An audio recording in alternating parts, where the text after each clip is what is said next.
কবুতর, হ্যাঁ, কি ডেফিসিয়েন্সি আছে, ক্যালসিয়াম বা আদার্স কোনো ইয়ে আছে কিনা, আমরা এই যে ব্লাড স্যাম্পল নিলাম বাহাদুর ভাই ফার্ম থেকে। এখন আমাদের উপজেলা প্রাণী সম্পদে আমাদের যে মিনি ল্যাব আছে সেখানে আমি গিয়ে এটা টেস্ট করবো আর কি। টেস্ট করলে এখানে রক্তের যে উপাদানগুলো ডাব্লিউবিসি আরবিসি কোনটার কি পরিমাণ আছে সেটা আমরা বের করতে পারবো। হ্যাঁ, আমি যতটুকু ফিজিক্যাল এক্সামিনেশন করে দেখছি, এখন হচ্ছে আমরা আমাদের যেহেতু আমাদের উপজেলা প্রাণী সম্পদ নলসিটি, জি স্যার, সেখানে আমাদের যে আপনার ডায়াগনস্টিক ফ্যাসিলিটিস আছে, ব্লাড টেস্ট করবো। এখন আপনার এখান থেকে ব্লাড নেব, রক্ত নিয়ে পরীক্ষা করার পরে একদম আমি কনফার্মেটরি ডায়াগনোসিস করবো যে আসলে কোন উপাদান কি, রক্তে কি সমস্যা আছে।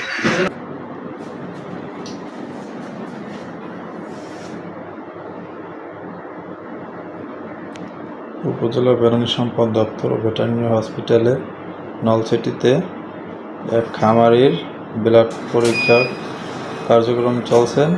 পরীক্ষা করছেন ডক্টর সুব্রত শিকদার, উপজেলা ভেটেরিনারি সার্জন, নলছিটি।